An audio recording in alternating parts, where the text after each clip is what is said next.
Well, we made it to Friday. Congratulations. It's Friday, August 26, 2022. This Day Weather Podcast brought to you by Cowboy State Daily. Cowboy State Daily has more original Wyoming news content than any other news organization in the state. As we head into the upcoming weekend, it's a little bit of this and a little bit of that weather-wise. We're going to see more thunderstorm activity in the region today. It's going to be kind of here and there, not getting everybody, but affecting some of you again.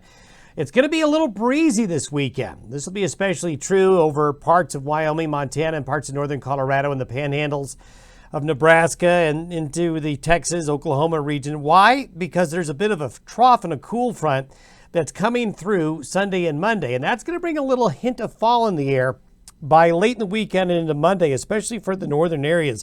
Some of you will step outside Monday morning and say, hey, feels a little like September out there. It's going to be a pretty quiet stretch of weather next week.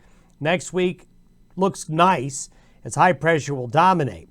Now, I'm just going to kind of give a tease here. I'm going to talk about this in next week's podcast, but when is the first decent shot of fall-like weather coming to where we'll see some precipitation and some widespread colder temperatures in the region? I bring this up because I know there's a lot of archery hunters out there, especially in Wyoming, where the season starts on September 1st for elk and deer across the state, wondering, well, is the weather going to help? Well, it looks like a warm start to September, but that 10th to 15th, maybe something we're keeping an eye on. So that's a little bit of a teaser. We'll talk about it next week a little bit more. Some great video and photos out of Niobrara County yesterday, up around the Lusk area, north of Douglas, Wyoming. A lot of heavy thunderstorm activity and severe weather conditions. Some mean-looking clouds out there, but also lots of hail and very heavy rain. As you can see, hail, ping-pong ball-sized hail was reported, just downpours with those heavy thunderstorms yesterday, as we're on the tail end of that monsoon season now, to where you still have opportunities for storms like this, but they do get a little bit less and less.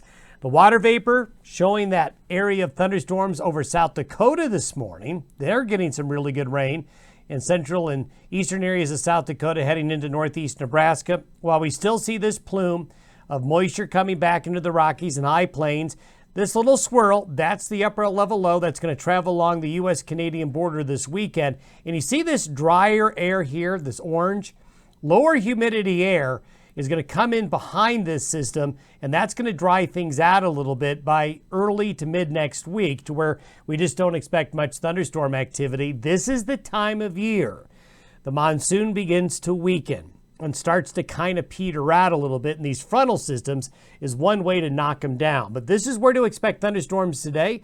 The darker green, the areas that may see the heavier thunderstorms. This is for today. You can see that low up into northern Montana, and the jet stream taking a little bit of a dip, and that's what's going to lead to somewhat of a cooler temperature pattern. This is the thunderstorm forecast for tomorrow. You can see the thunderstorms get a little bit stretched out. They're not quite as widespread, and this is for Sunday. General garden variety thunderstorm activity over a large part of the United States, although it'll be a little more consolidated in the Midwest and Corn Belt. This is by Sunday. That low goes right along the U.S.-Canadian border, and this is a cool front that's going to come in Sunday afternoon and evening. This is why it's going to get a little breezy in this area right here Sunday into Monday with that frontal system coming on through. Then behind that front, this is the cooler air. Now, these temperatures might be forecasted as too cool, but overnight lows Sunday night into Monday morning are going to be dipping into the upper 40s and lower 50s.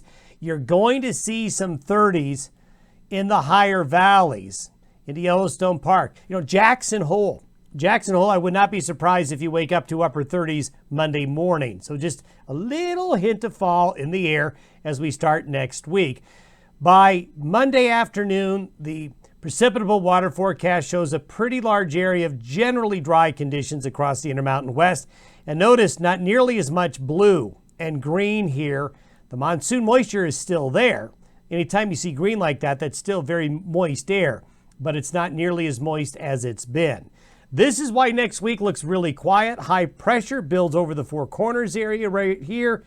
So we'll see a warm area developing once we have that cooler weather Monday. Temperatures by the middle of next week warm up again. We're going to watch this system as a possible weather maker. Late Labor Day weekend, maybe.